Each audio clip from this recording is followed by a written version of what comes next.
They were built by the ancients in a time before Christ, to a scale that's unbelievable. They dared their creators to push engineering to new heights, which still astound us today. Architecture and sculpture continue to stand in the shadow of their genius. Now, by revealing the secrets of the past, we can unlock the mysteries of their construction, which earned them the highest distinction as the Seven Wonders of the Ancient World.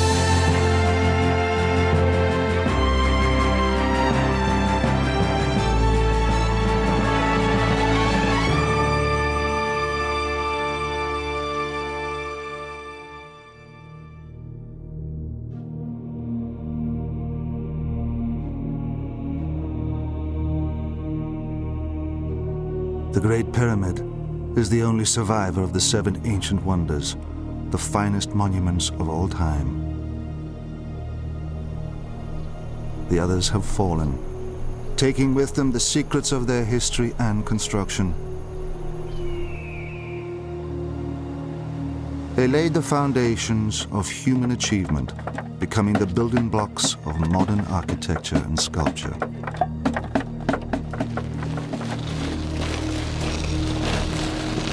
From the world's largest pyramid to the very first skyscraper, the seven ancient wonders were all massive construction projects. They challenged their creators to conquer the scale of their ambitions. The seven ancient wonders are a great example of how people build to impress, build to a scale which seems almost incredible, almost as if they were intending to make people look at them and say, well, could this have been possible? To solve nearly insurmountable construction problems, visionary architects were forced to conquer the unknown with extraordinary results. There were the Hanging Gardens of Babylon, built high above ground, displaying their color in the middle of a desert. I'm most intrigued by the Hanging Gardens of Babylon. I wish it was still there. Of all the seven wonders, that is the one I wish had not been destroyed. It's so unusual. It excites one's imagination.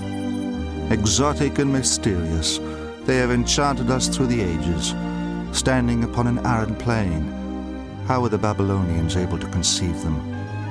The ancient gardeners had a great knowledge of horticulture, but what plants were they able to grow in the Hanging Gardens?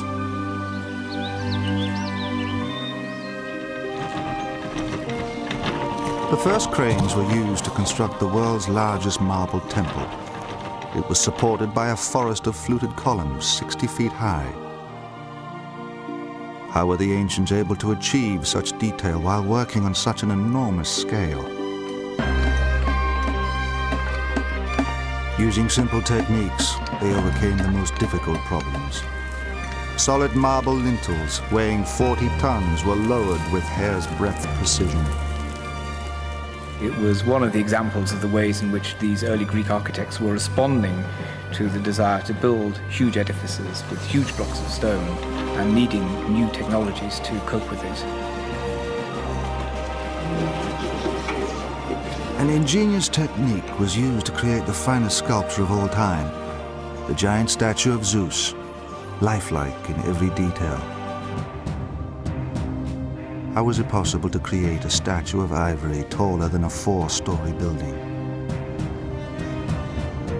The overwhelming flash and brilliance of all the materials at that scale is something we can only imagine in our minds.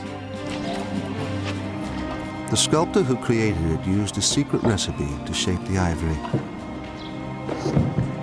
But how did he achieve such realism? The originality of its design has inspired artists and sculptors to copy it throughout the centuries. The Pharos, a lighthouse, was the world's first skyscraper standing over 400 feet high. How were the ancients able to build so high without modern equipment? The Pharos blasted its golden light 50 miles out to sea. What mechanism could cast a beam so far? For centuries, the secrets of its construction lay hidden beneath the sea. So we are on the place here, on the underwater site.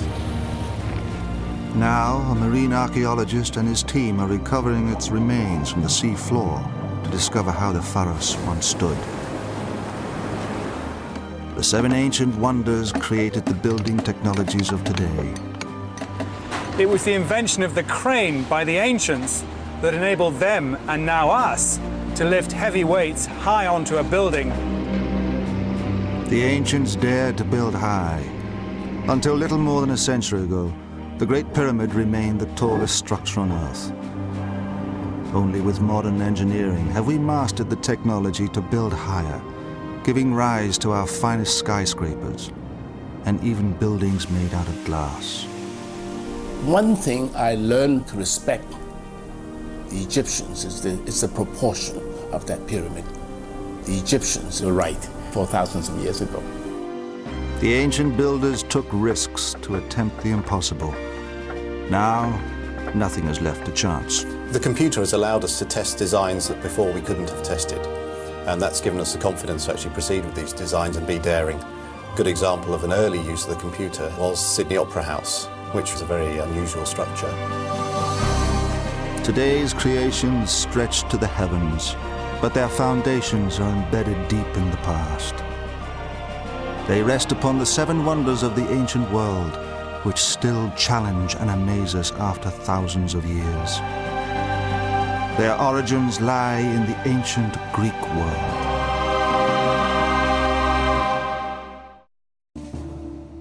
Although all 7 wonders lay inside the Greek Empire, only one stood within mainland Greece. In the 5th century BC, Greece was invaded by Persian armies. By 480 BC, the Persians had taken Athens, destroying much of the city. But the Greeks fought back and defeated the Persians. Within 10 years, the statesman Pericles came to power. Athens was rich from the spoils of war. Pericles commissioned monuments glorifying its victory, including a new temple to the goddess Athena, the Parthenon. It was decorated with lavish friezes. The most famous are known today as the Elgin marbles. The finest Greek sculptors worked on the Parthenon. Pericles was so impressed with one in particular, named Phidias, that he made him the chief designer. Phidias would become the Michelangelo of the Greek age.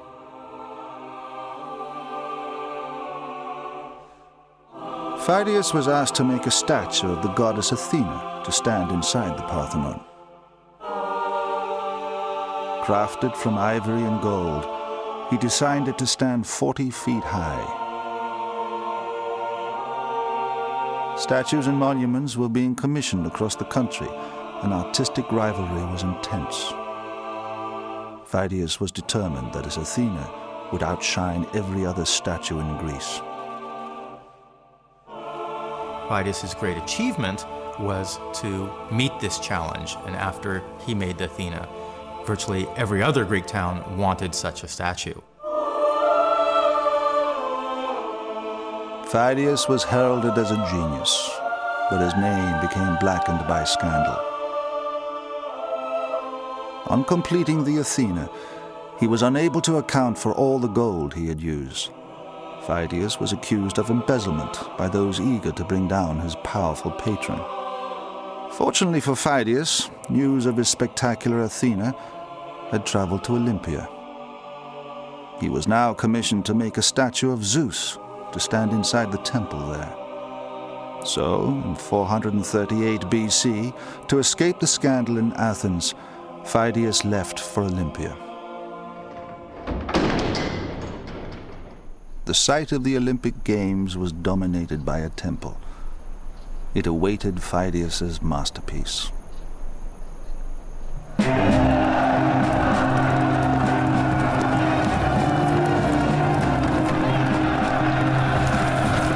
The Olympic Games attracted competitors from all over the Greek world. Wars stopped when the games were held in honor of Zeus, the supreme god.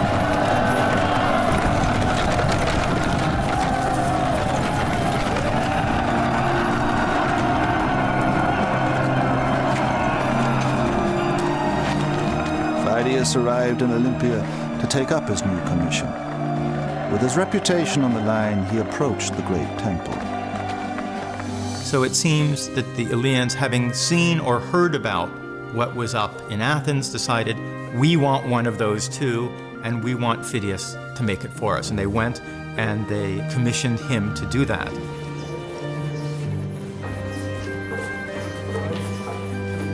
Until Phidias, ivory carving had only been executed on a small scale.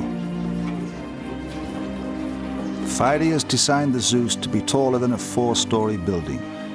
It would fill one end of the temple. It was too large to be carved out of solid blocks of ivory. So he developed a technique which has never been surpassed. The structure of ivory is such that you can unscroll it. You have to imagine it as if you're unpeeling an onion or putting a pencil in an old manual pencil sharpener and turning it, and you get a thin, narrow shaving strip of ivory. And no one had tried to do this before, and that's really what was original. Phidias developed a secret method for softening the ivory. Only a few ancient recipes survive. Professor Kenneth Lapatin is the first to have rediscovered them. Some seem to be a bit fantastic, like wrapping them in fish skin, which I have never tried to do. Others say boil 3 days with mandrake root, which seemed a bit dangerous to try. Others said soak in oil, which did nothing for me. But one said soak in vinegar, which I did do, and that produced results. And what happens is that the ivory, which is tooth, it's largely calcium, has some of its chemical components leached out of it, and it becomes soft and flexible. And then you can mold it to shape and dry it out, and it will maintain that shape. And it was Phidias' genius that assembled these techniques from various different crafts to make this wonder of the world.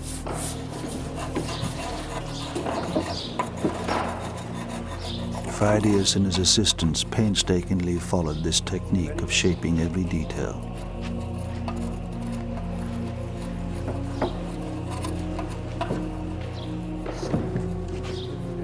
Every ivory section was made to fit exactly. The Zeus began as a wooden framework. To this, the molded ivory sections were fastened. The statue was built up, piece by piece, to a height of 45 feet. It took over 7 years before Phidias was satisfied everything was perfect.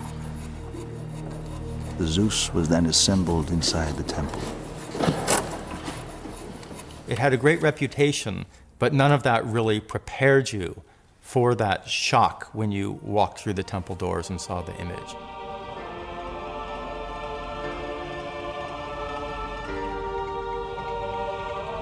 Unlike, I think, all of the other wonders, you couldn't see it from afar. You had to go and enter the temple, and then it hit you all at once. Oh, gee, that really is big. Wow.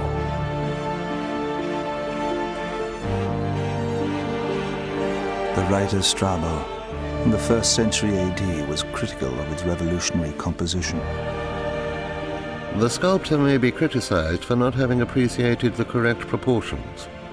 He has shown Zeus seated, so we have the impression that if Zeus moved to stand up, he would unroof the temple.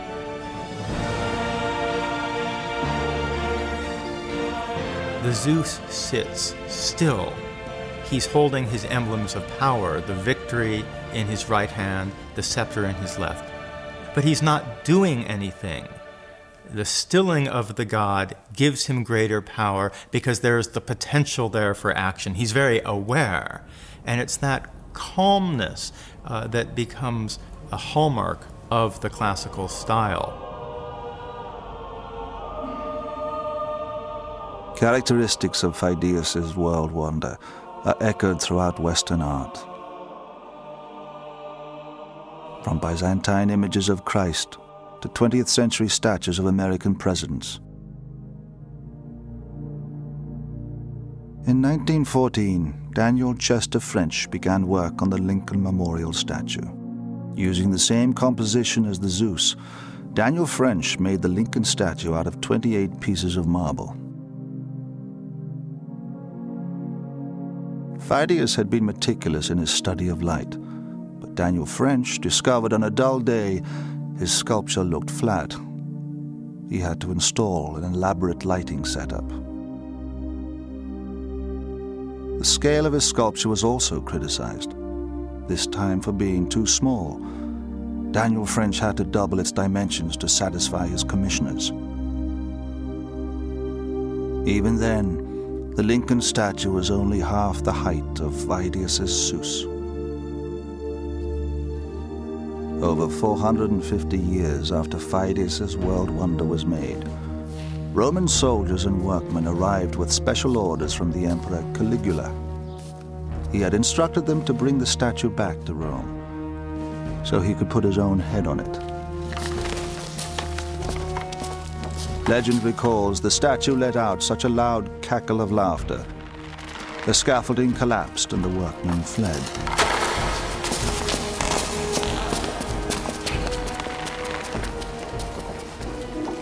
Luckily for them, the ruthless emperor was assassinated before they returned to Rome, empty-handed.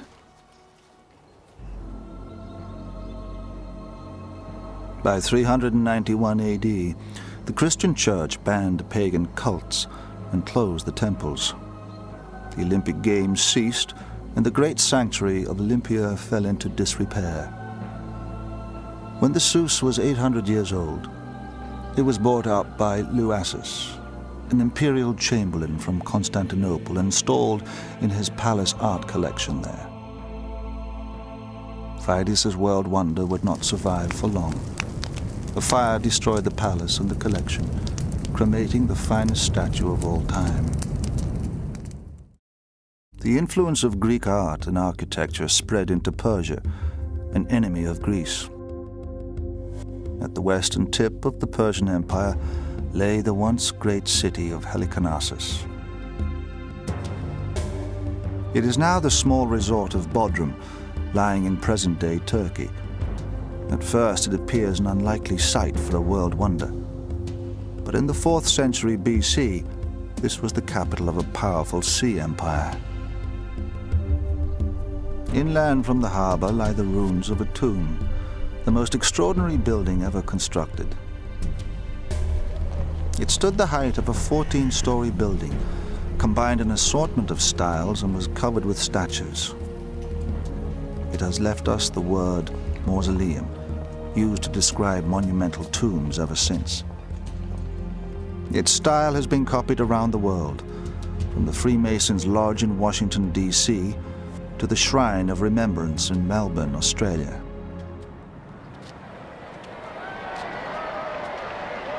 The creation of this incredible structure was down to the vision of one of history's little-known yet extraordinary figures, King Mausolus. A Persian governor or satrap, he became king of this area, known as Caria. Mausolus's unusual behavior included marrying one of his sisters, Artemisia. Erratic and headstrong, he founded a dynasty upon tyrannical control.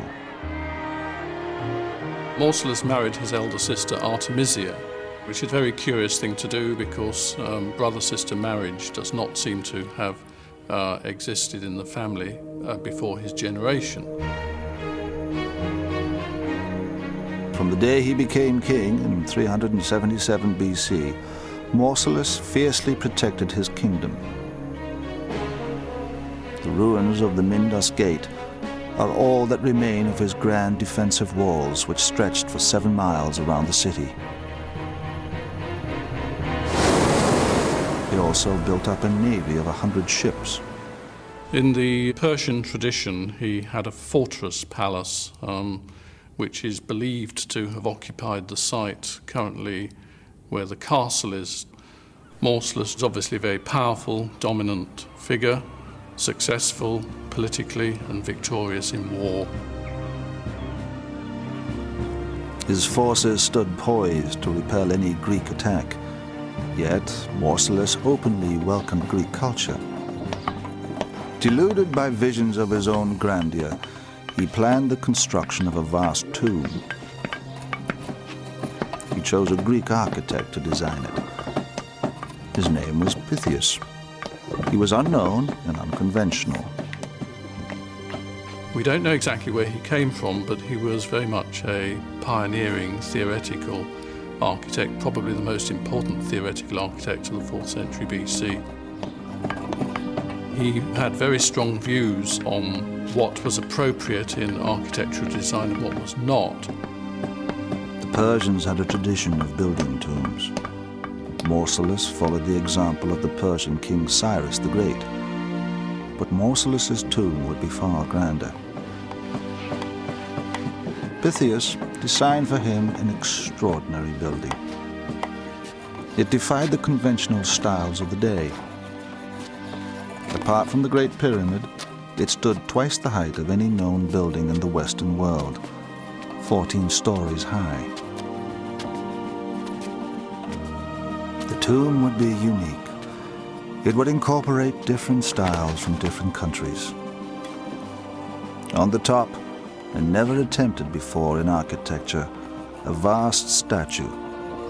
Below, a stepped roof, inspired by the Egyptian pyramids.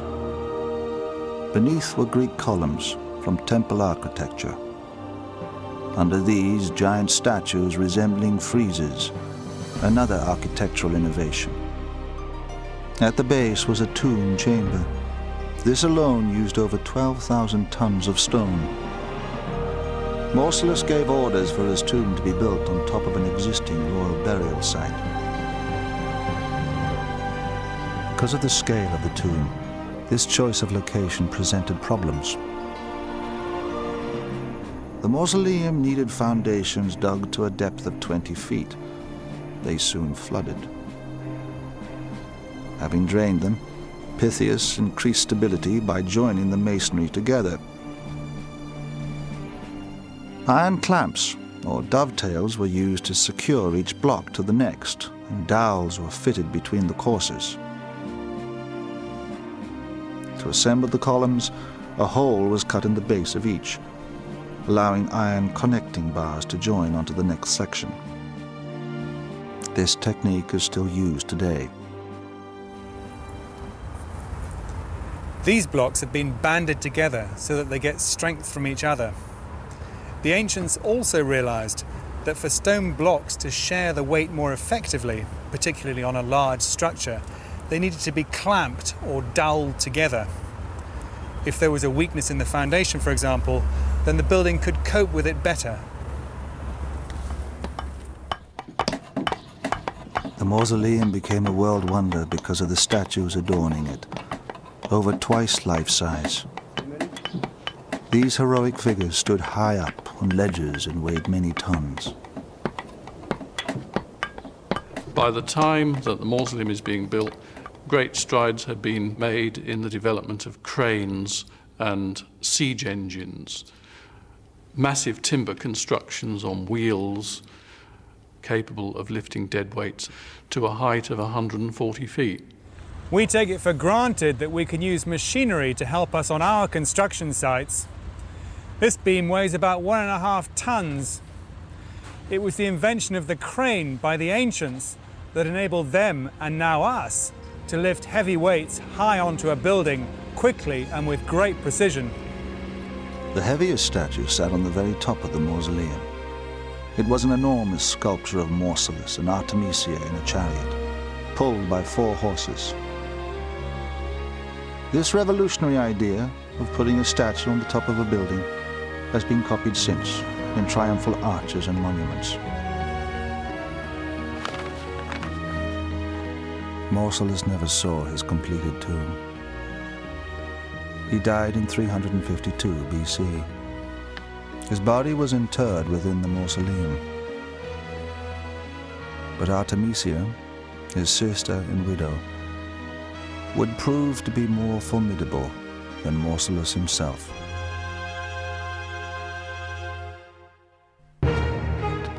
After the death of Mausolus, Artemisia became queen. Her rise to power was unprecedented in the Western world. She continued to oversee the construction of the tomb. Throughout her short reign, she demonstrated her strength. Her bravery in war led the Persian king Xerxes to exclaim that his men had become women and his women men. There is the famous story that the Rhodians decided to attack Halicarnassus after the death of Mausolus, when Artemisia was in control, thinking presumably they could easily overthrow a feeble woman. But she outwitted them and in fact captured them, and then returned to Rhodes with the Halicarnassian fleet and captured Rhodes. Although she appeared to be invincible, her brother's death had weakened her spirit. Her decline was so tragic it was later romanticized by Renaissance artists. She seems to have been completely besotted with her elder brother, to the extent that even after his death she is supposed to have mixed some of the ashes of his remains with her wine and drunk it. Possibly this is one reason why she didn't outlive him by many years. Artemisia ruled for just 2 years before she died. She was interred alongside Mausolus, her brother and husband.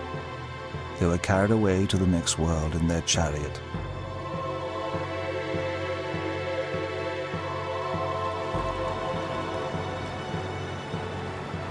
The mausoleum was finally finished after Artemisia's death.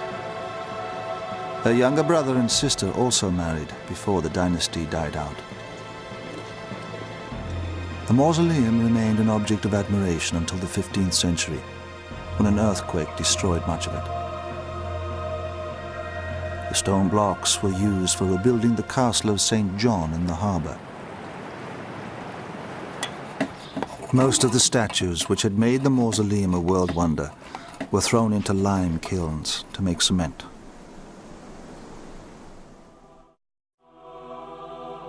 "100 miles up the Persian coast from Halicarnassus stood the largest marble temple ever constructed. It had been built at Ephesus, the wealthiest city in Asia Minor and the largest port on the Aegean. The temple, dedicated to the goddess Artemis, attracted pilgrims who flocked here to visit her cult shrine. Artemis was a mother goddess, her many breasts symbolizing the fertility of women. King Croesus, renowned for his wealth, financed the building of a temple to her in 550 BC. The architect chosen to build it was Chersiphron. Although he was highly trained in temple construction, this commission was on a scale never before attempted. One of the interesting things about temples such as the Temple at Ephesus are that they are among the earliest works of Greek architecture on any real scale. Chersiphron may well have visited the temples of Thebes in Egypt and been inspired by the forests of columns there.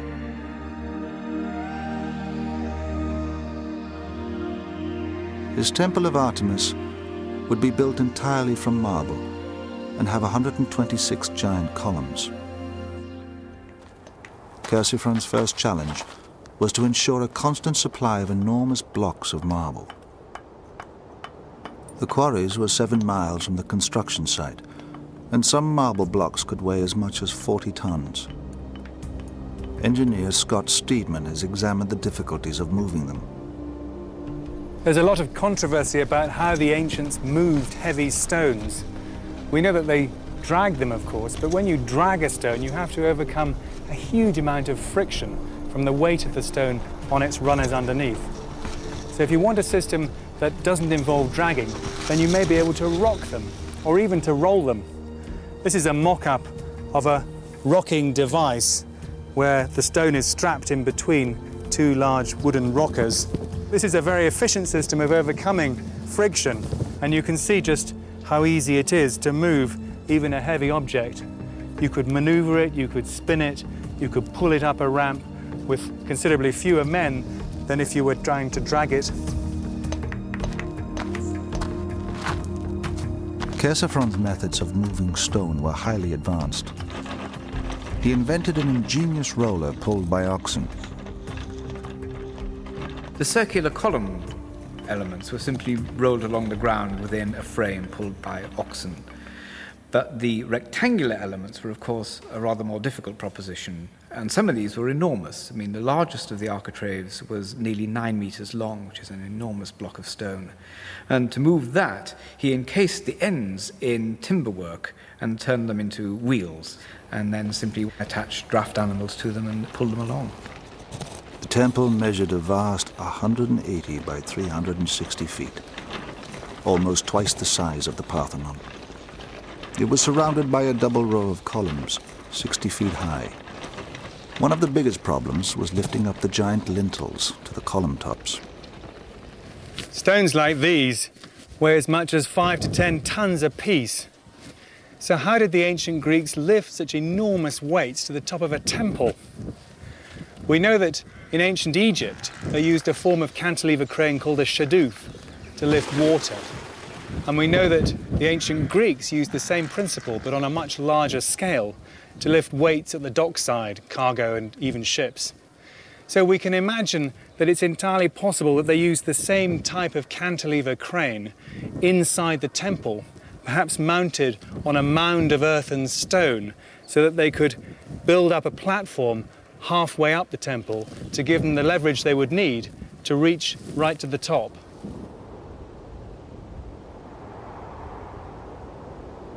Unlike earlier civilizations, Chersiphron's craftsmen had iron tools.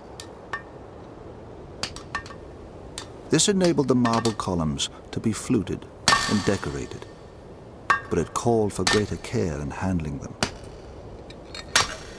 One of the great difficulties of maneuvering these enormous blocks of stone is the precision that you need to get them finally into their exact place in the building. And you want techniques that can allow fine-tuning and allow little shifts of position and so on. Chersiphron had to ensure the 40-ton marble lintels were placed in exactly the right positions, or the whole temple could collapse like a house of cards. He contemplated suicide when faced with lowering the final section. A similar problem had once confronted the ancient Egyptians when lowering a 60-ton sarcophagus down a 30-meter shaft. Their solution was simple. They fill the shaft with sand, and they put the sarcophagus above the sand, and they cut a side shaft, and they take the sand from the side shaft, the sarcophagus will go down. Chersiphron adapted this Egyptian technology to solve his problem. One of the techniques Chersiphron used was to build a mound of sacks of sand, basically, and to put the architrave on that. And then by pulling away the sand at the base, the architrave is slipped slowly into position. And of course, this can be manipulated quite precisely and quite carefully. The sand was let out of the bags, slowly lowering the stone into position.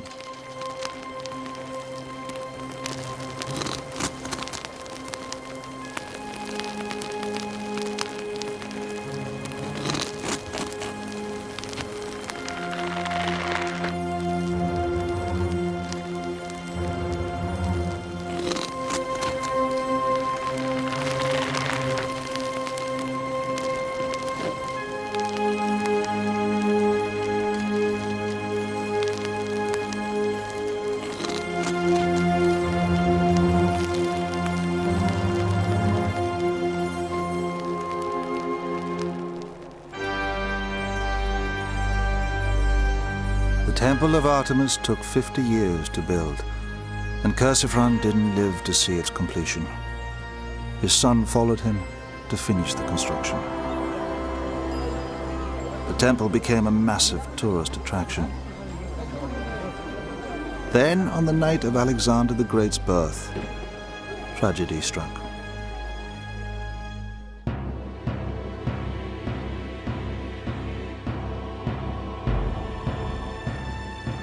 On the night of Alexander the Great's birth, legend records that the goddess Artemis left the great temple to be with him. While she was away, a pyromaniac, wanting his name to be remembered forever, burned the temple to the ground. In the year 356 BC, there was what the sources describe as a madman, Herostratus, who was, it says, consumed with the desire for glory, that his name should be remembered to the ends of time, on the ends of the earth. And he burnt the temple down. The temple had a wooden roof and staircase. Once a falling beam had toppled a column, collapse was inevitable. Although the pyromaniac's name was erased from all records for his appalling crime, the word Herostraton has remained to describe infamy. But the Temple of Artemis had a second life. Within decades, it was rebuilt, becoming one of the 7 wonders of the ancient world. During its reconstruction, Alexander the Great conquered every country around the eastern Mediterranean, bringing 2 ancient civilizations into the Greek Empire, Babylonia and Egypt.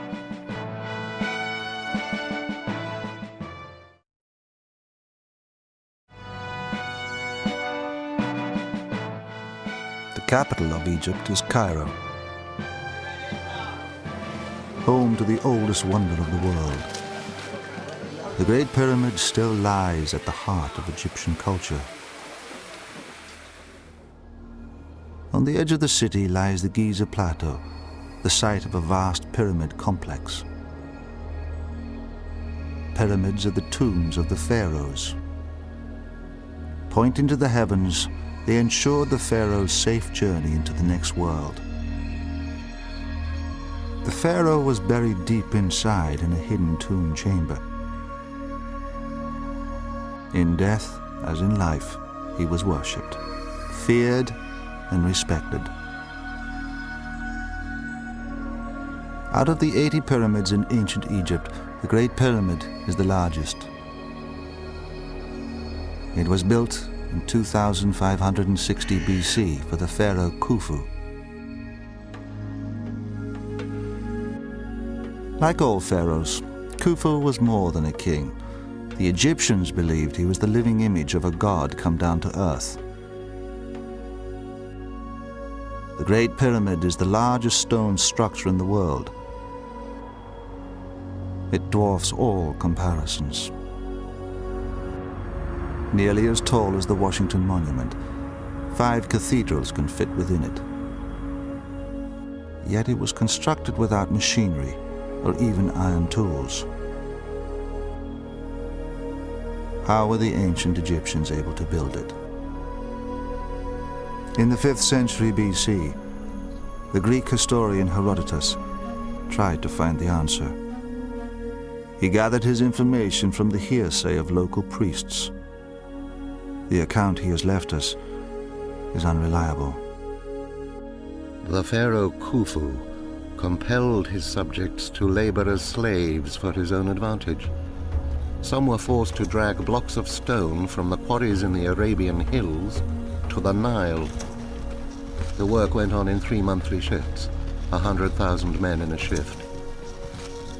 The wickedness of Khufu is not something that you can regard, in Herodotus' telling at any rate, as something which is hard historical fact. It is anything but that.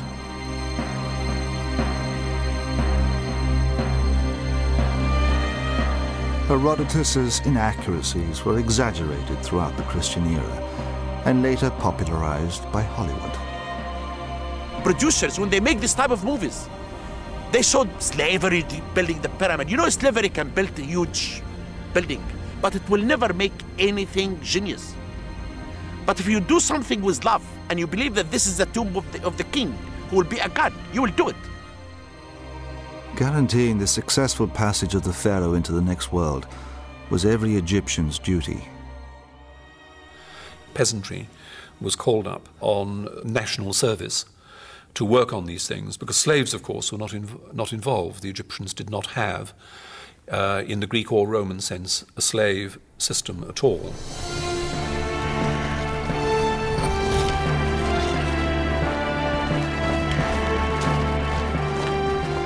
Although slavery didn't exist, workers were conscripted like an army.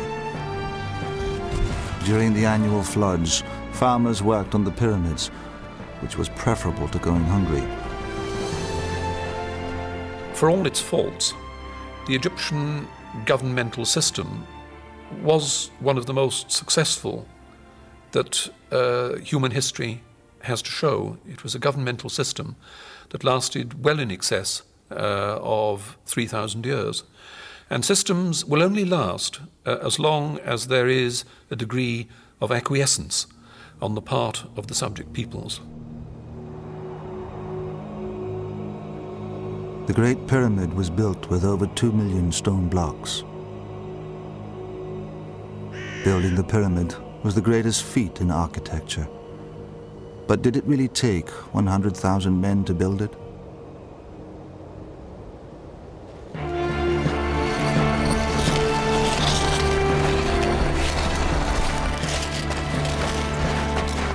The Egyptians were practiced in pyramid building. Their production line ran highly efficiently. Instead of Herodotus's 100,000 slaves, only 20,000 laborers were used. In place of soldiers with whips, help was at hand to tend the sick and injured. The Egyptians put doctors, physicians on the site to save the workmen because they found many workmen had broken hands. And they put wood to support the broken hands. Others had broken legs. We found that all the tombs of men and women, the skeletons, had a stress on their back because they were involved in moving heavy stuff. And they died during the construction of the pyramids. The Giza Plateau was chosen as the site because of the quantity and quality of the building stone. The men lived here in laborers' quarters, their heads shaven to deter lice. Working in gangs, they hauled the stone blocks from the nearby quarry on sledges. An illustration from the tomb of a nobleman shows this process on a grand scale. A colossus being dragged along. Sleepers or runners were often set into the ground to reduce friction, but there were no rollers under the sledge. I know that Hollywood, the Technicolor industry, is very keen on rollers. You can get lots of Israelites squashed under things like rollers, and it makes for good copy. But there's no sign of any roller at all.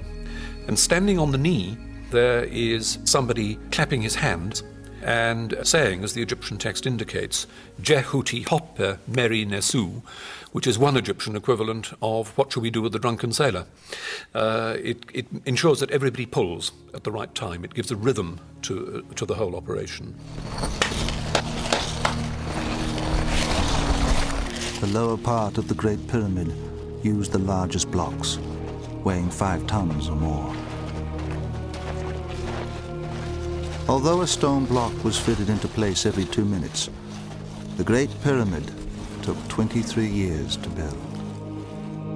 Provided the Egyptians had time, and provided they had their disciplined workforce and these techniques, they could achieve what they needed to achieve. The ancient Egyptians set out the base like a compass. One side, aligned by the stars, runs north to south. With only geometry and rope to help them, it is baffling how they created a perfect square. Engineer Scott Steedman demonstrates one possible method for laying out a pyramid, which may have been used by the Egyptians 4,500 years ago. One of the mysteries of the ancients is how they managed to survey structures as accurately as they did, as large as the pyramids in deserts just like this. There are a number of theories as to how they did it, but this is a simple way in which you can lay out a right angle. What we need is a little simple geometry and a piece of string. And what I want to do is to find the exact midpoint and mark it, and then we'll use that to lay out a right angle off our north-south line behind me. And here's the exact middle. I'm going to mark that with a green piece of twine because I need to find that. With the string, Scott forms a triangle. He loops the ends around 2 posts set upon the north-south line, and pulls the middle of the string out to find the midpoint. Right, here's the green marker. Now, the trick about this is it doesn't matter how hard I pull, because the tension is the same in both sides of the string. He marks the midway point with a post. He repeats this the other side, again marking the midway point with a post. By aligning these 2 points with a string, Scott has created a 90-degree angle. That's the original north-south line, and this is the new east-west line. The beauty of this system is that you wouldn't just do it once. You would go on from where I stopped, right around the pyramid, and then you would go back the other way anti-clockwise, and then back again clockwise. Each time you'd close out the error just that little bit more, until you got it to the precision that you wanted. The rough appearance of the Great Pyramid masks the precision of its construction. Its limestone casing was stripped away centuries ago to rebuild Cairo, but the pyramid remains the most accurately built stone structure on Earth. It covers 13 acres, the equivalent of 9 football fields, yet each of its sides are accurate to within inches. In my opinion, pyramids built Egypt. Because building the pyramids made the Egyptians to think about art, architecture, to think about astronomy, and this is why they became genius, because they have to build the tomb of the king who will be a god. Dr. Howes has discovered the remains of the surveyor's original workings.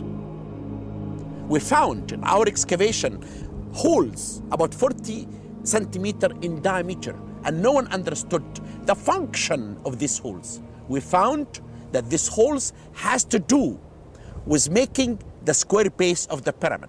After they finish the square base of the pyramid, they cut in the solid rock, and they made the base of the pyramid about 8 meters high, only from the rock of the plateau. The stones were dragged from the quarry to a short ramp and then hauled up onto the base.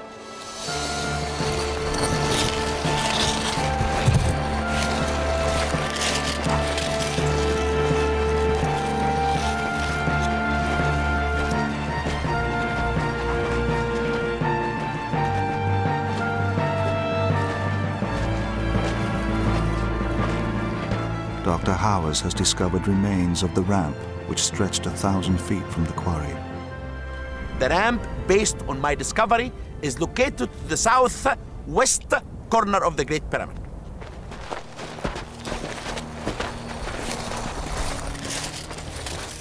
After the stones were hauled up onto the base, Dr. Howes believes they were then moved upwards using a girdle or spiral ramp.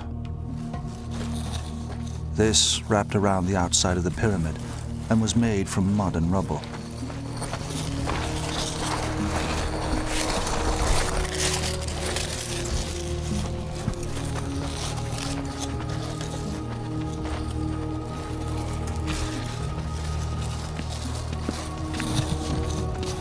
The spiral ramp grew higher as the pyramid was gradually built up.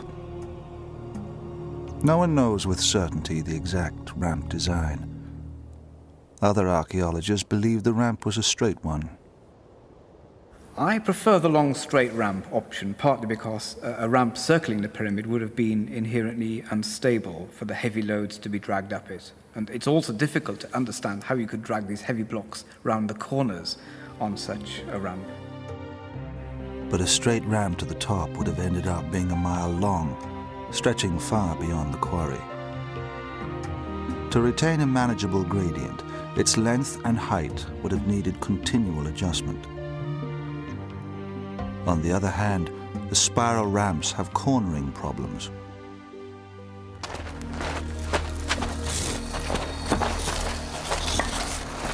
As the Great Pyramid grew higher, the stones became smaller.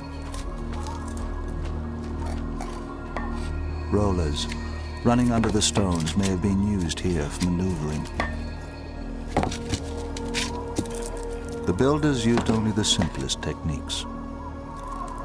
The Egyptians used stone tools and copper tools, copper very frequently mixed with arsenic, which of course hardens up the copper, but iron was certainly not used. In fact, the Egyptians were very late into the Iron Age. Without any sophisticated tools, the stones were fitted with watertight precision to a height of 480 feet. Until little more than 150 years ago, the Great Pyramid remained the tallest structure on Earth.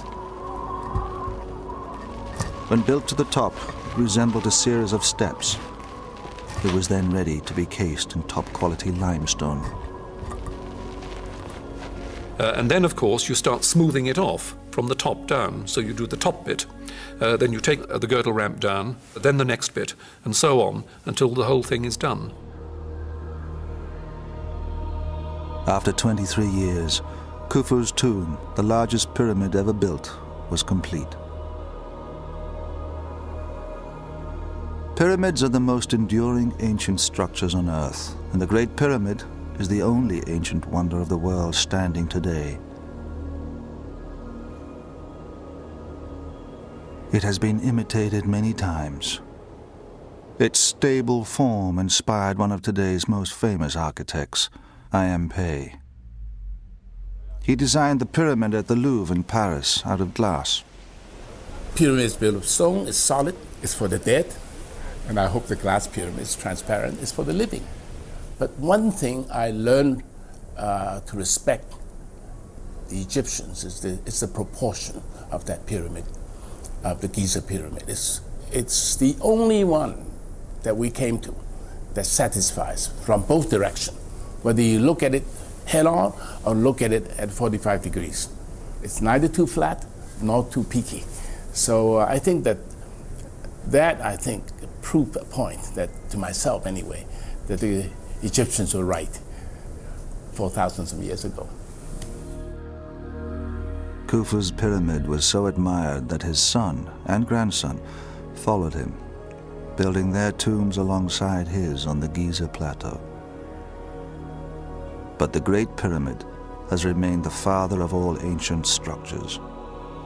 The people came for the first time, they looked at it, said, God, how it was built, who built it? Arabs, when they came in the 9th century AD, they said that man fears time and time fears pyramids. It's true. The pyramids are immortal. It will live because of the way that the pyramid was constructed. The techniques used to build the Great Pyramid would pave the way for the other 6 world wonders to follow.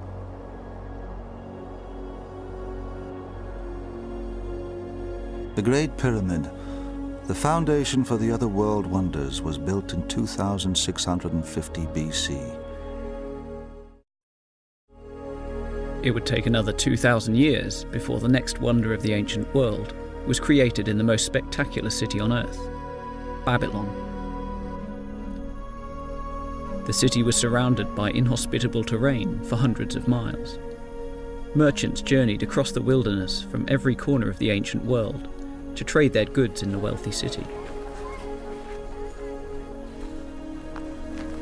But of all the sights in Babylon, one impressed the parched travellers more than any other: the Hanging Gardens.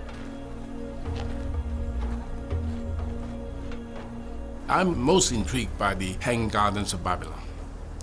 I wish it was still there. Of all the 7 wonders, that is the one I wish had not been destroyed. It's so unusual. It excites one's imagination.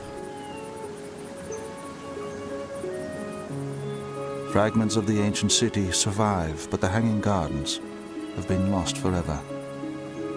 Some scholars doubt whether they could have existed here. How was it possible to have built terraced gardens in an area without building stone? Babylon's built on a huge, great, flat alluvial plain, and there's no stone nearby, so they have to use mud. And they would dig the mud from the riverbank, creating a sort of moat around the city. And then the mud would be formed into bricks. And then as it bakes in the sun, you would end up with really quite a sturdy product. You can't just take the bare mud and pack it into a brick. So he's processing the mud by stamping it and adding water to it to give it just the right consistency, so that when it is slopped into the mould, he has a brick which you can recognisably see as a brick and not just a heap of mud. Mud, when it's baked and compacted, is a very strong and capable building material. And there are many examples in ancient history of walls that are built to really quite a significant height using baked earth and mud. Sometimes that needs to be reinforced, perhaps with straw or reeds, which would be laid flat and then more earth compacted on top.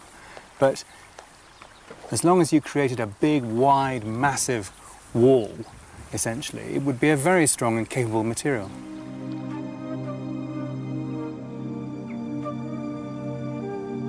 Babylon was situated on the Euphrates in present-day Iraq. In the 6th century BC, King Nebuchadnezzar rebuilt it. The walls were so splendid that the Greek poet Antipater had included them as one of the 7 wonders. Herodotus was also impressed by them. They formed a square. Along the top were walkways wide enough for 2 chariots to pass. There were 100 bronze gates in the circuit of the walls. It was some 56 miles around the whole city.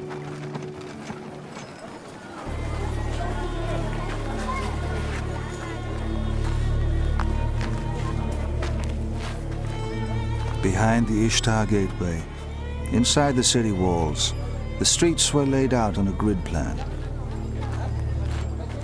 Babylon was the most splendid city in the world. A blend of sophistication and order.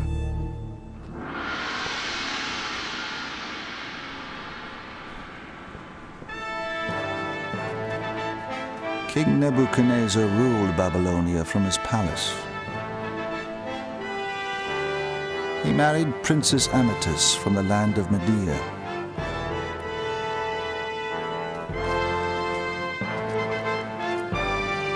Their marriage symbolized a prosperous union between their countries.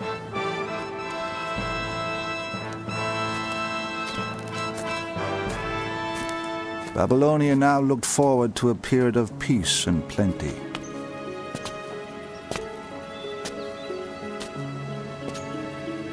Above the palace, Nebuchadnezzar built the grandest celebration of this new era, the Hanging Gardens. They were a spectacular surprise for his queen. The earliest account of them comes from Berossus, a priest writing 200 years after they were built. And within this palace, Nebuchadnezzar erected the so-called Hanging Garden, because his wife, having been brought up in the country of Media, had a passion for mountain surroundings. Gardens are often controlled by the monarch of a particular culture. That monarch is showing that he or she can control the landscape and can make it flower in a way that God cannot in the landscape around them. Controlling water, of course, controlling life in a very desert landscape or in an arid landscape is a great feat. In the Middle East, gardening was a respected profession. Plants were grown for medicine and also for the perfume industry. The importance of fragrance may explain why accounts record that some gardeners were blind and some female.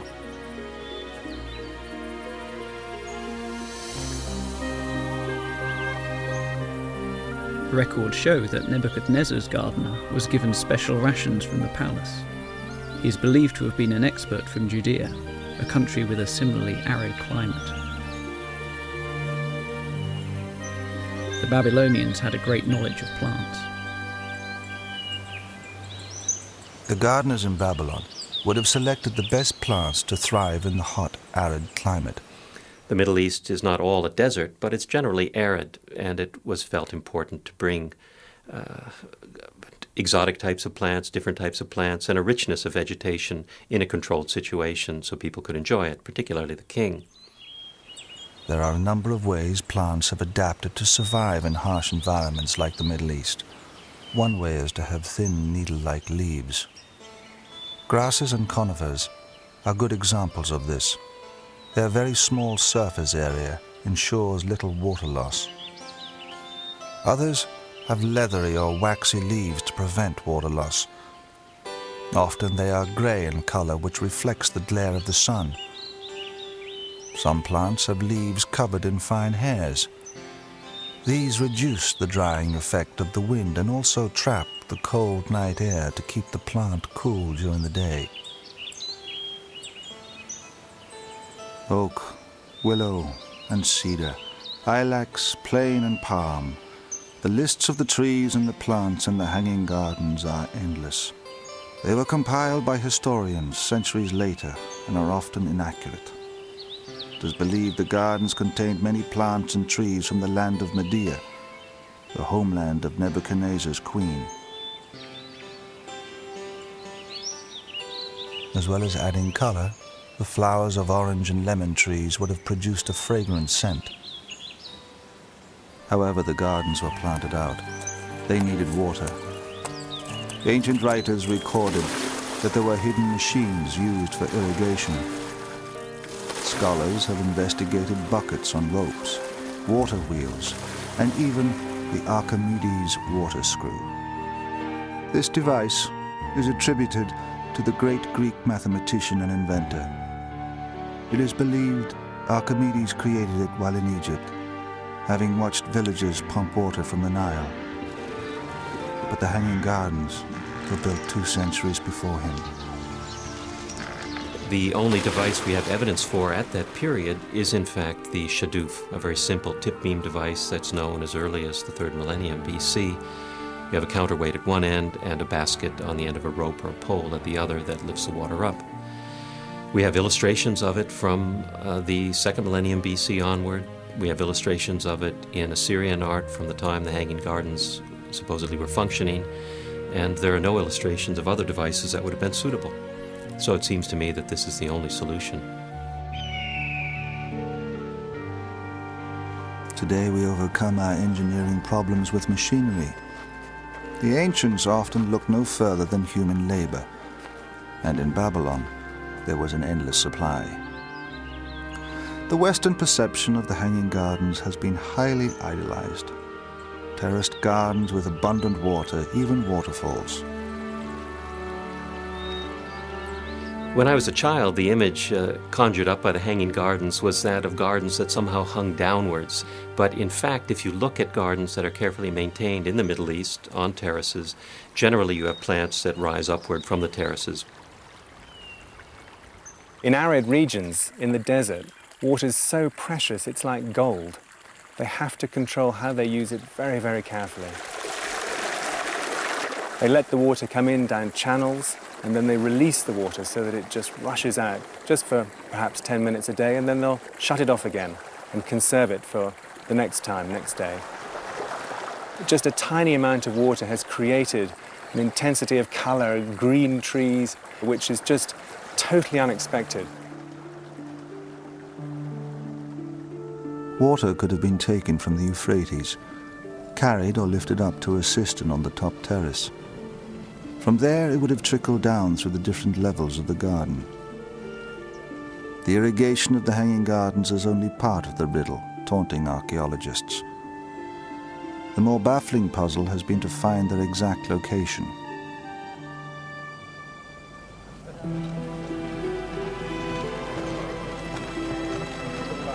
The city of Babylon was known across the ancient world, but accounts of the Hanging Gardens were hard to find, even at the time of their construction. Well, the Hanging Gardens are a kind of historical mirage. We have sources from the 1st century AD that say there was Hanging Gardens at Babylon. But Herodotus, who's writing very close to the time the gardens supposedly were built, doesn't mention the gardens at all. If they were so spectacular, you'd expect him to say something.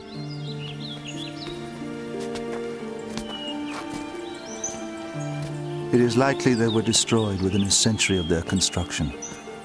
After Nebuchadnezzar, Babylon became a pawn in the struggle between the Persians and the Macedonians, and was severely damaged. We know that Babylon was very badly destroyed by the Persian king Xerxes in the 480s BC, And the fragile mechanisms and the fragility indeed of the plants themselves, one can't imagine that they survived that kind of ordeal. Some archaeologists have looked elsewhere to find another location for them. The most convincing explanation, which says that there is a confusion in the beginnings of this legend, and that really what the Hanging Gardens refer to are the palace gardens built by an Assyrian king in Nineveh, which was the great capital of the Assyrian kingdom, something like 100 or 150 years before Nebuchadnezzar.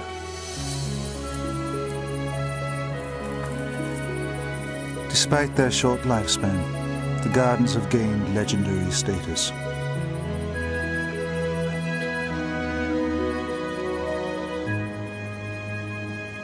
They remain unique among the Seven Wonders as the only one displaying nature's beauty, and they live on as the most famous gardens ever.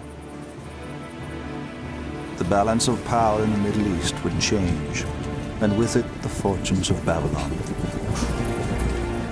Persian armies under Cyrus the Great overran the Babylonian Empire. Just 200 years later, an awesome army recruited amongst the valleys and mountains of the Greek mainland would conquer Babylon once again.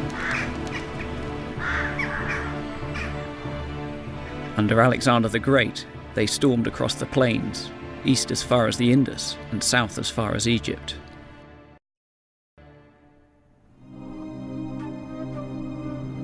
Greek artists, sculptors and masons followed in the wake of Alexander's armies.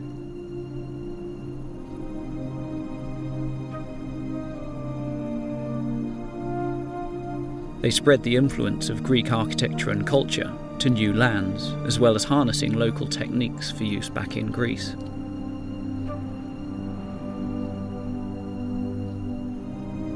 Under Alexander, for the first time, all the wonders of the ancient world were brought within the same empire.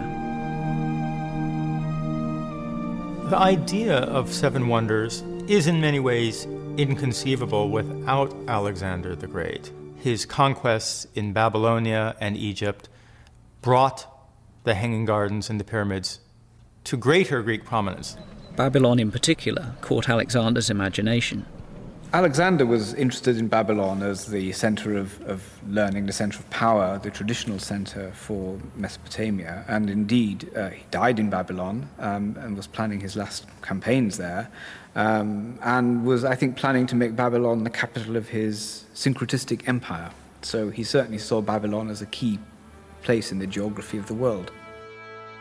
After his death in 323 BC, the empire was divided up amongst his generals.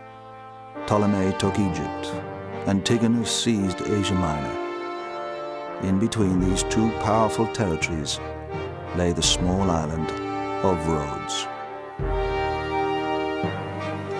By trading equally with both Egypt and Asia Minor, the islanders had benefited much from their neutrality. Forced to choose sides, the people of Rhodes took up arms on behalf of Ptolemy of Egypt.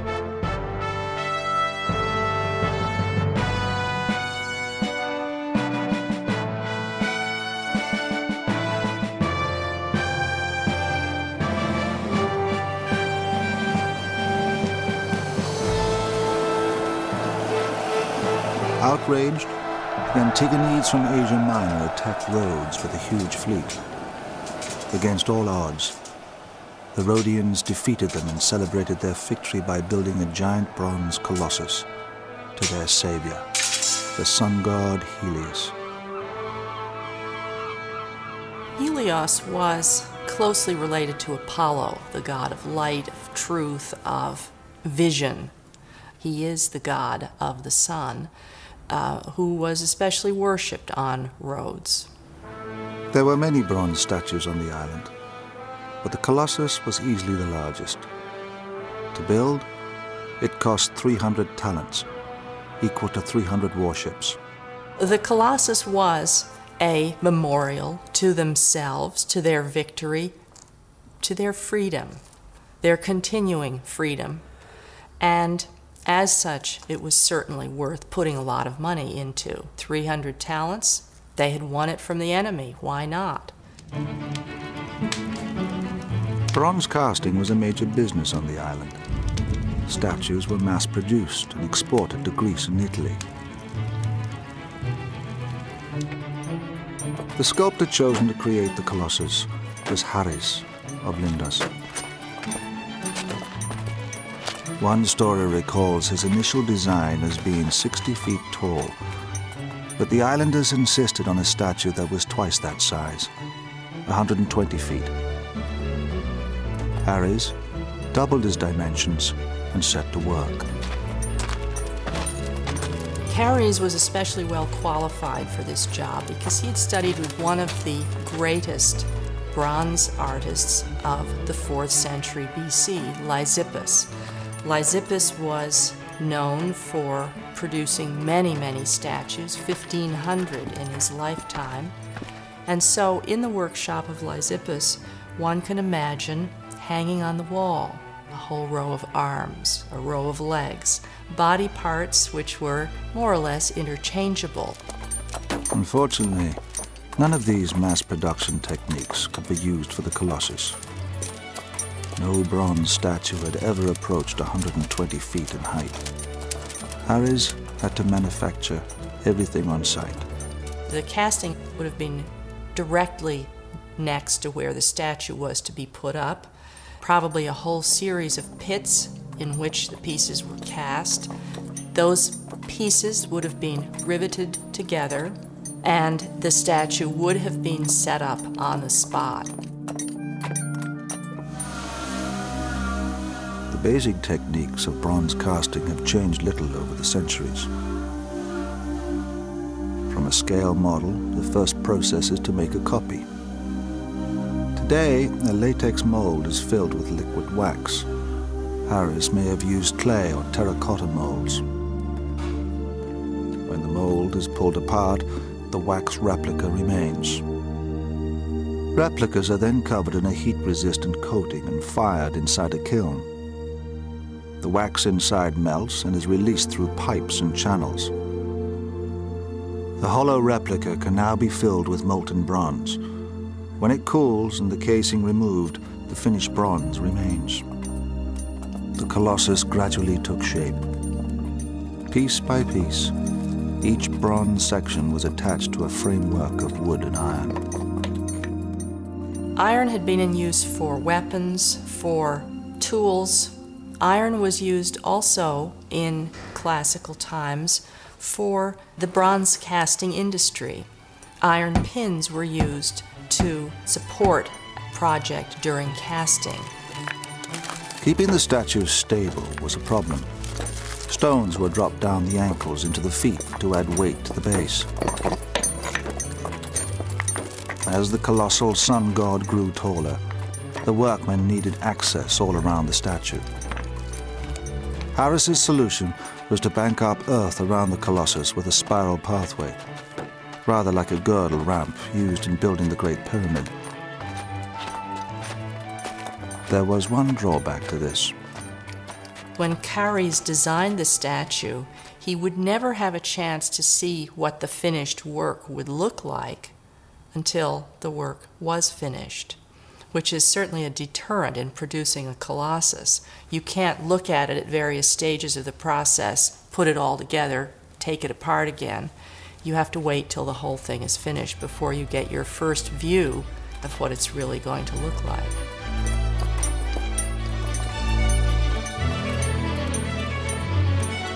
By the time Haris reached the head of the Colossus, the mountain of earth was 100 feet high. Altogether, 225 tons of bronze was riveted into place.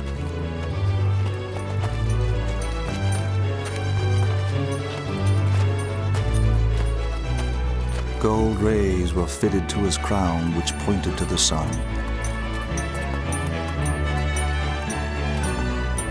After 12 years' exhausting work, the mountain of earth was removed.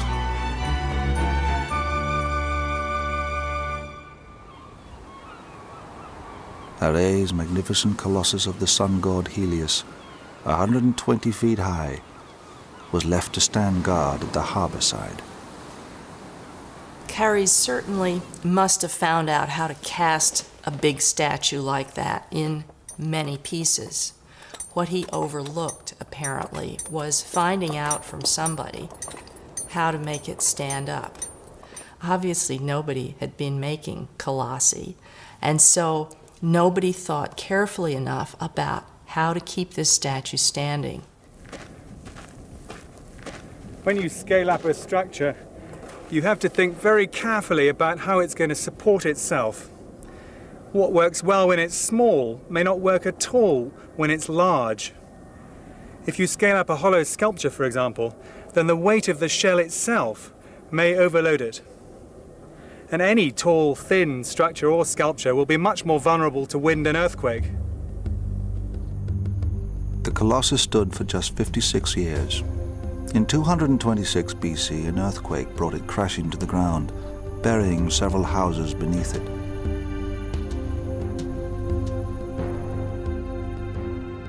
With time, people forgot how it had once stood.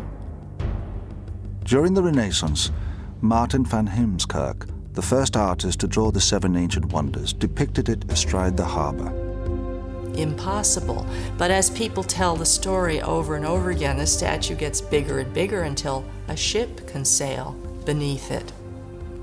When a statue is standing on 2 legs, and it's a naked statue, as this would have been in the tradition of producing statues of gods and of heroes, the legs have to be close together to give it the support that it needs. But the idea of the Colossus straddling the harbor still remains popular. Engineer Gavin Davis assesses the likelihood of this. If the legs were together on the sculpture, it would be a lot more stable because the weight of the upper half of the body is carried vertically down through the legs. And then provided the foundations are strong enough, then you should have a relatively stable structure. If the Colossus had stood with the legs apart, it would have been considerably weakened. The key area concerning the Colossus is how the weight load is carried down the 2 legs when they're quite wide apart. Once you do start getting any wind loading on this kind of structure, then there are obviously weak areas. Around the 2 ankles, for example, would be an obvious area of concern. Over 2,000 years after the Colossus, Auguste Bartholdi designed the Statue of Liberty. He employed the greatest engineer of the day, the Frenchman Alexandre Eiffel. Avoiding the mistakes of the Colossus, Eiffel introduced revolutionary technology to ensure the Liberty would stand forever. The Statue of Liberty was an engineering innovation. Eiffel designed an iron framework to form a backbone. The statue, a hollow shell made from copper, was then hung over the frame. In 1986, after standing for 100 years, it was overhauled. Architect Blaine Cliver was a part of the restoration team. The statue itself is 153 feet tall. That's all the way up to the top of the torch. Eiffel's design was light. It is a skeletal frame and is anchored to the pylons which are into the base, the stone base upon which the statue stands. Unlike the Colossus of Rhodes, the outer casing carries no weight at all. Consisting of 300 copper plates weighing 80 tons, its weight is transferred by ribs and armature bars to Eiffel's central skeleton. Larry Belente was the consulting engineer during the restoration work. It does have the modern concept of if it's too stiff, it will break, and if it has flexibility, it will give with the wind, give with the temperature changes, and therefore be able to, like an airplane wing, go up and down and not break and come to pieces. So this was revolutionary at the time, and it absolutely is the only way you could have done this and had it survive as long as it has. There are plans to use this technology to rebuild the Colossus on the island of Rhodes. Nicolas Kotsieminas, one of the leading bronze sculptors in the world today, dreams of recreating the Colossus. He has already made some enormous bronzes. He now plans to build the Colossus to stand the height of a 15-story building. I'm proposing two different designs. The first one is going to look as the old Colossus by putting this arm like that, okay? Of course, now, with the new technology, we do something different. And now I'm proposing the second proposition is to stretch the arm, giving the light to the world. Okay, now we've got the technology to do that. Along with Liberty, it's going to be the largest. But it's going to have one advantage over Liberty, simply because it's connected with this sort of thrill. One of the wonders of the world is going to be recreated. And that's the main thing. That's the beauty of it. The fallen Colossus remained a wonder of the world. Tourists flocked from all over the Mediterranean to marvel at its giant remains. The thumb was bigger than most statues, and this is what really captivated visitors, who would make almost a pilgrimage to the statue to see that giant thumb. An oracle predicted that Rhodes would suffer great misfortune if the statue were rebuilt. So it was left lying where it had fallen for 900 years. In the 7th century AD, the statue was carted off as scrap metal. Obviously, its tourist value by then was much reduced, and yet its monetary value was still high. Usually when bronze statues were melted down, the metal was reused for weapons, tools, mostly ammunition.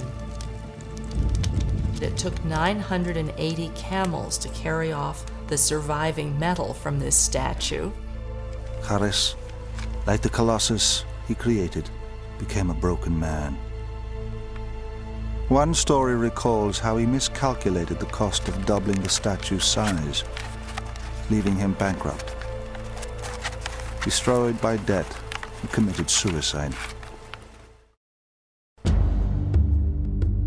The last of the 7 ancient wonders was built in the city that had given birth to them all, Alexandria.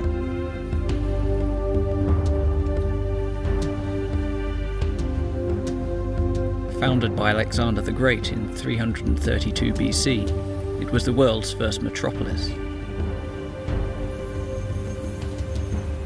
Standing at the head of the Nile, it rivaled ancient Rome in size and power.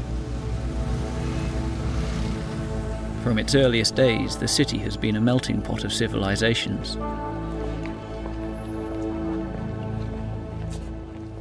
You could find any product from India, from Italy, from Greece, from Africa. Most of the goods for Alexandria's markets were brought by sea. As traders approached the Egyptian coast, they kept a lookout for the familiar sight of Alexandria's wonder, beckoning them to safe harbour.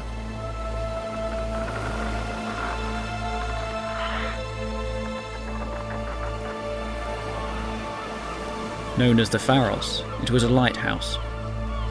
Standing over 400 feet high, it was the world's first skyscraper.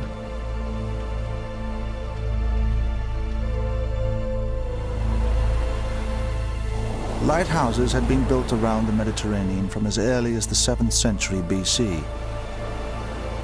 The waters off Egypt were particularly treacherous, hiding submerged rocks that had brought many ships to grief. It could be argued that the Pharos is perhaps the most utilitarian of all the 7 wonders. It actually has ostensibly this practical function of guiding ships into the harbour of Alexandria. But the Pharos was more than a beacon. It had another function. Here we have a tower which expresses the power and control and prestige of the Ptolemaic dynasty, the kings of Egypt of the time.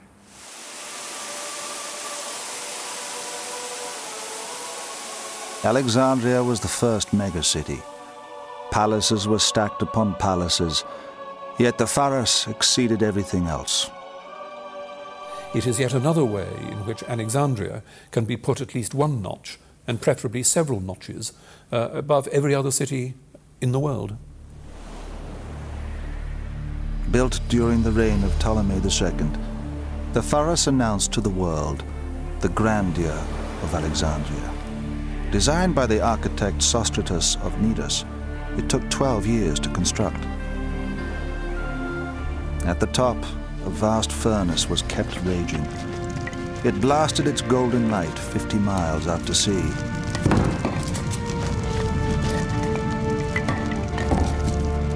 Some reports mention extraordinary solar mirrors used to laser enemy ships at sea.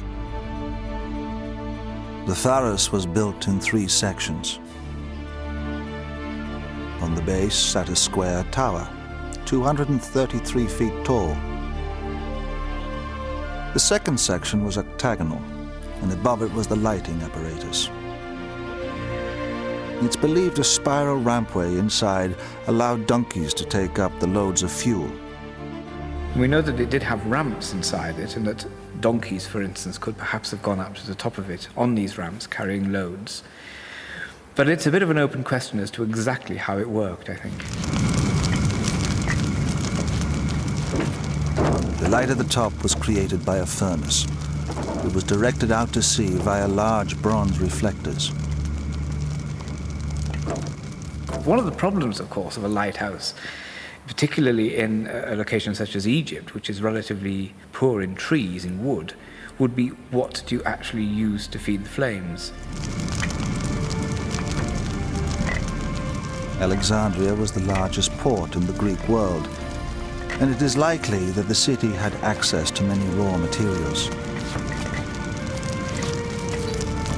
Various fuels have been suggested, ranging from wood and oil to fats and tree resins.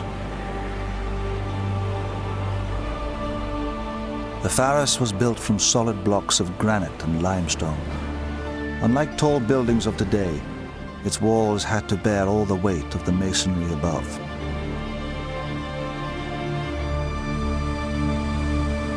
Modern buildings have very thin outer skins, sometimes entirely glass, and the walls themselves carry no weight at all.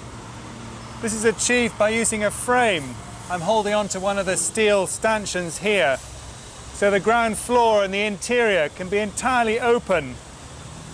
Frame technology was only invented relatively recently with the advent of modern materials like steel and concrete.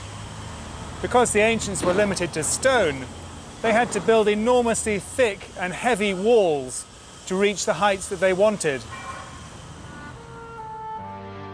In the 19th century, Jules Bordet, a forerunner of Eiffel, made the most ambitious copy of the Pharos. Although never built, he incorporated a metal frame into his design for a tower to light up Paris.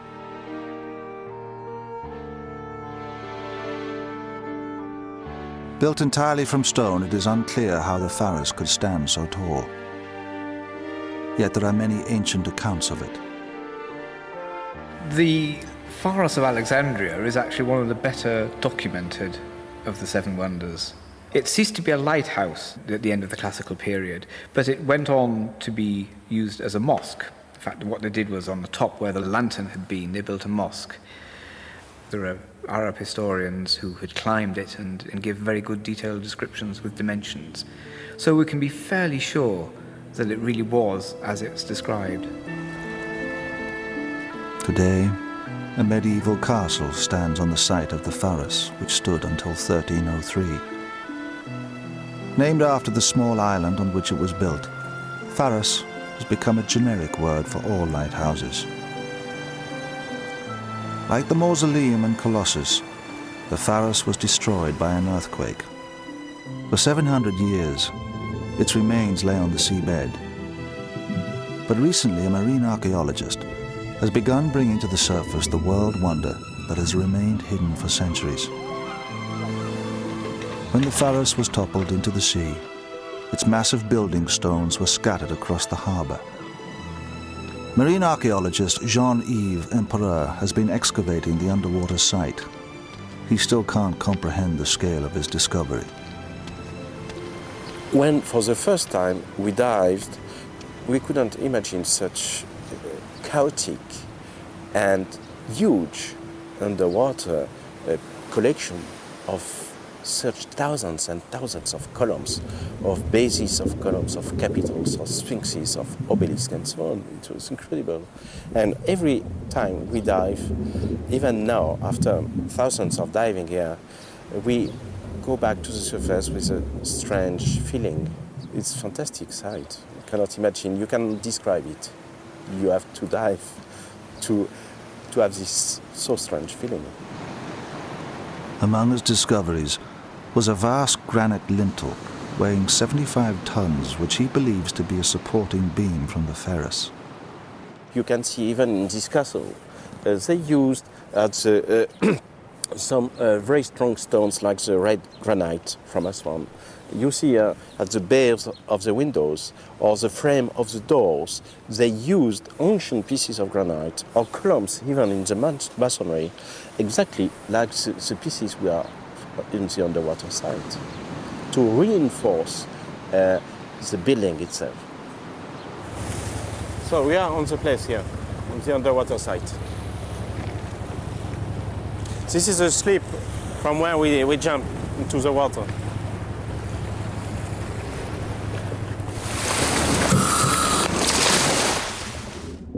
Jean-Yves has been diving here since 1991. The vast underwater site covers 5 acres. His team continues to log the size and weight of every block. Deciphering the thousands of artifacts is a monumental task. The Pharos fell amongst palaces and the other treasures of the once great city. So Jean-Yves and his team have a painstaking task of deduction. Using inflatable parachutes, they lift the huge obelisks and statues weighing many tons.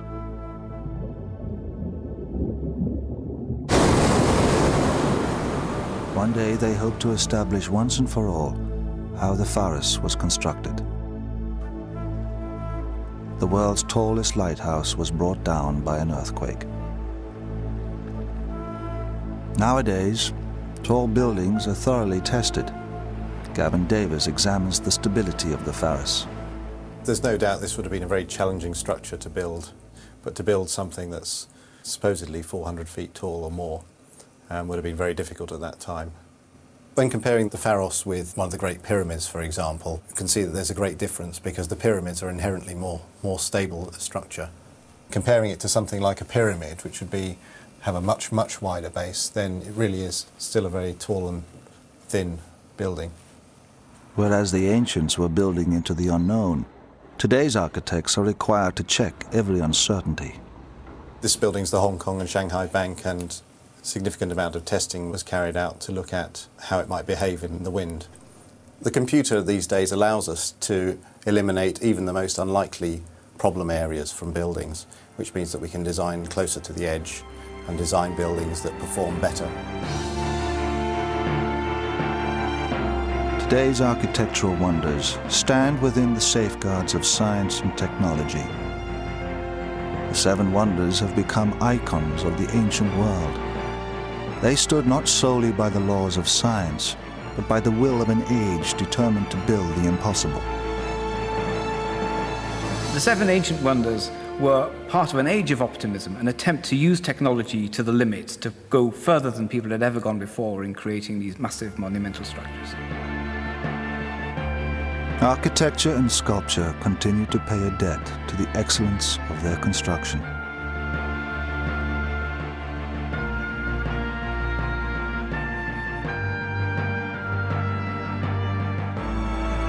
Still, there is this notion that in antiquity there were 7 structures that were the epitome of magnificence and achievement. The 7 ancient wonders challenged the finest minds. Even now, we still wonder how to match them.